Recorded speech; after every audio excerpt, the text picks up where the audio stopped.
5, which we will get to because Tom Thibodeau getting ripped for not playing his guys enough, which is the irony of that. We're not a week removed from the draft, so there's still tons of draft fallout, including an interesting conversation about a lack of a conversation. What does that mean? There's a lot of people that believe that Cam Ward has not been discussed enough. Number 1 overall pick, Incarnate Word, Washington State, Miami. And I think that's a great thing for Cam Ward. I think a lot of people are complaining that Cam Ward deserves more coverage. This man came out of nowhere. He has had the chip on his shoulder his entire life. And I think this continues to be another one. So we've seen it. He was not even recruited to play quarterback, right? Went to 3 schools. I think that if you look at this is kind of his MO. Now it's time to talk about him, though. Now he's in the league. He's a Tennessee Titan. And we stumbled on an interesting conversation and debate that between us on our show as to what's the comp. Is the comp his draft position, or should the comp be those that succeeded the most at his position? What do we mean? Should he be compared to Caleb Williams and Bryce Young, number 1 overall pick, just like he was? Or should he be compared right off the bat to C.J. Stroud and Jayden Daniels, who were the best at their positions that came out of that draft?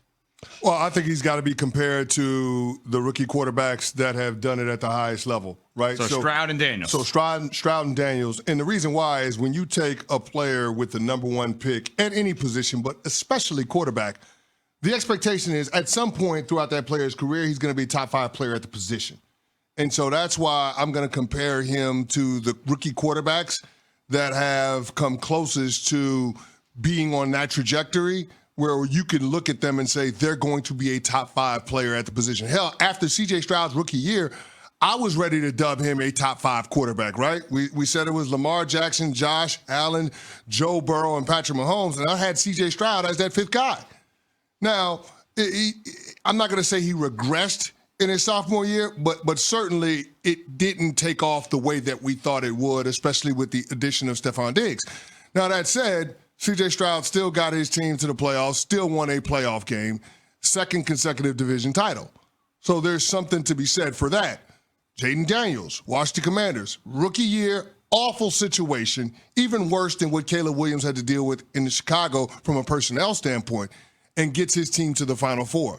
So when we start talking about the expectations that are placed on the number 1 pick turning around a franchise, I'm going to compare it to the recent rookie quarterbacks that have done that, not the ones that we're waiting on to do it, even though they were selected with the 1st overall pick. And see, I'm going to go the other way and put him in the Caleb Williams, Bryce Young bucket. And I'm doing that because I don't think it's fair necessarily to put those expectations on him to be C.J. Stroud or Jayden Daniels right out of the gate because of the personnel around him, because of the team. Now, I know Jayden Daniels walked into, as you said, a worse situation than Caleb Williams as the number 2 overall pick and took a team that won 4 games the year prior to the Final Four. That was an unbelievable turnaround. Incredible stuff from Jayden Daniels. C.J. Stroud, same thing.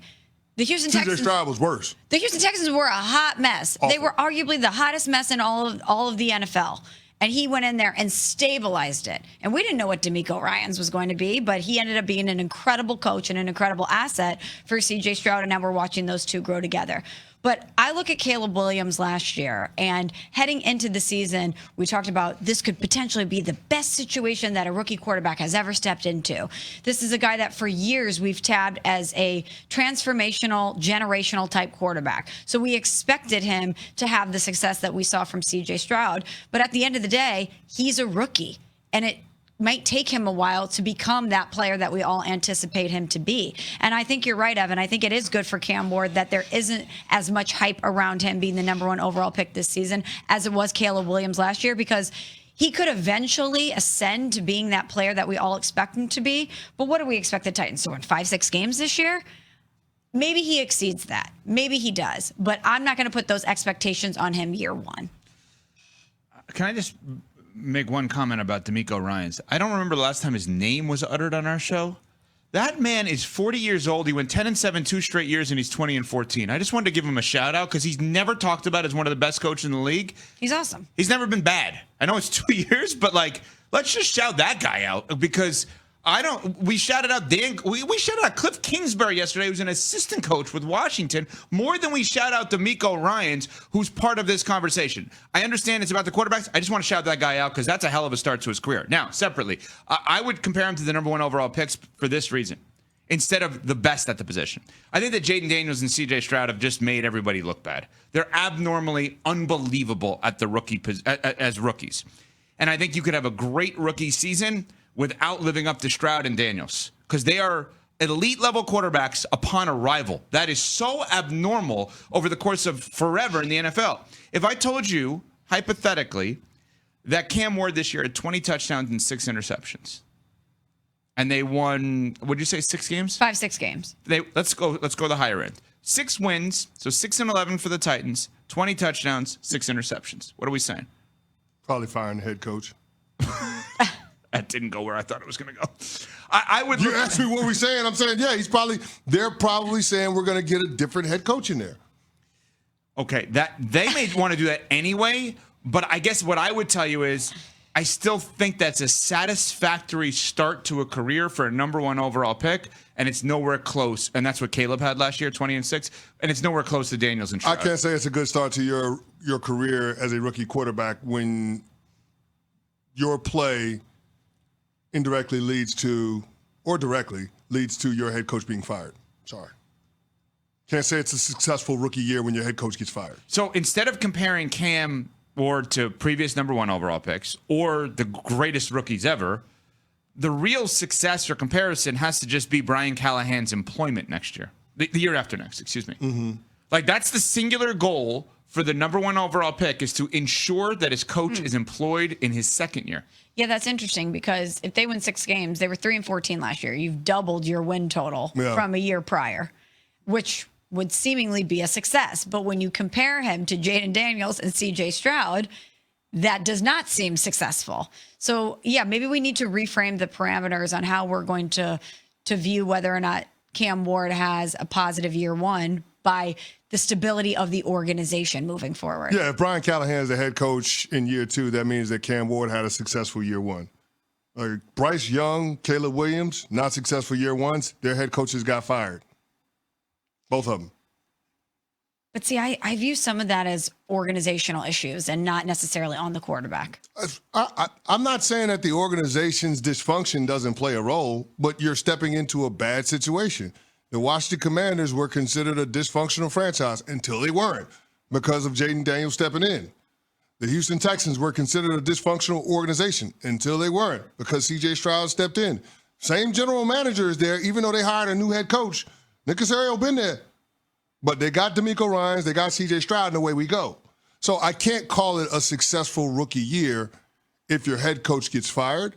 And that's why the bar to clear for me is not what Bryce Young and Caleb Williams did, but it's what C.J. Stroud and Jayden Daniels did. I don't think the Titans are dysfunctional, but I do think, Smalls, there has to be an acknowledgement. Like, we don't have to go exactly where CeCe went, but there has to be an acknowledgement of the general manager got brought in after his predecessor was fired, who hired the current head coach. Mm-hmm.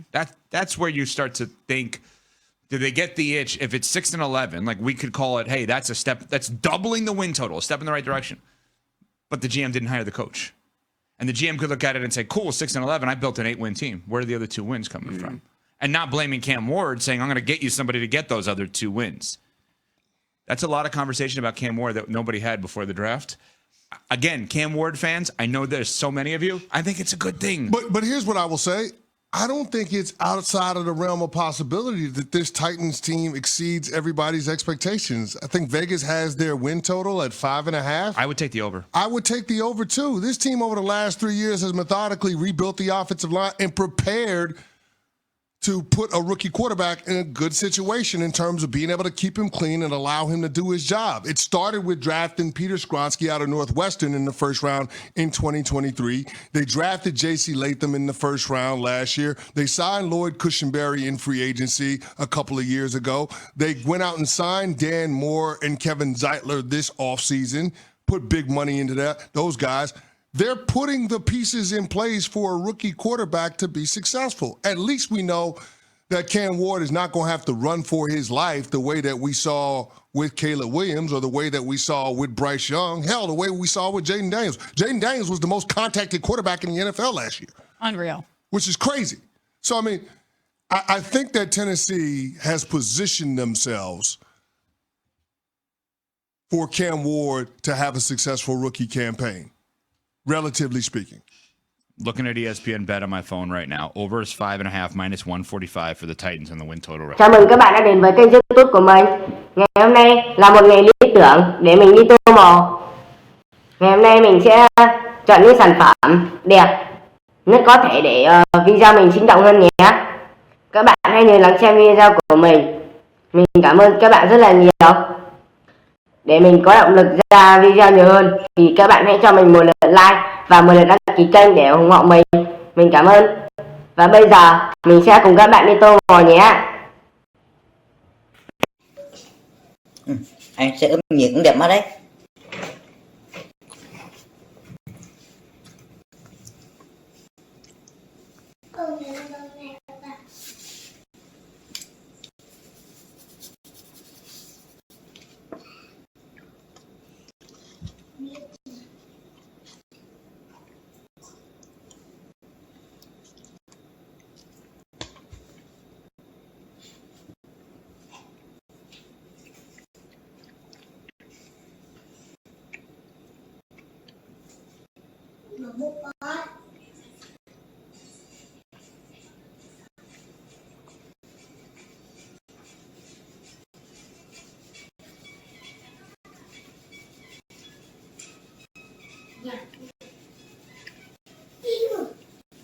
Hai kênh nhau anh nghe. Avatar thì trông thằng già già, mẹ nó đăng, nhìn nó đăng này, nhìn nó đăng này. Thật hả anh? Ôi ôi, cứu tôi. Thật hả anh?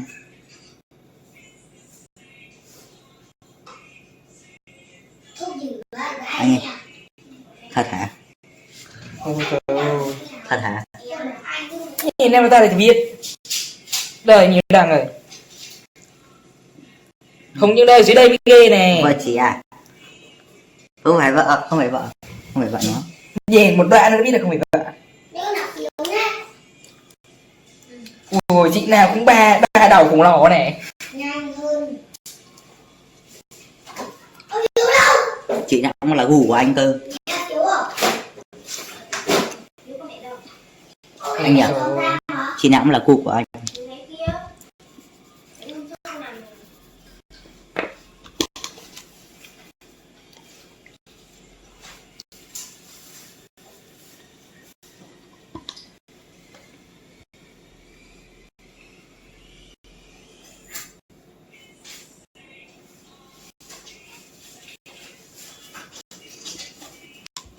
Anh à, thuốc tình thương này con thật là ngon.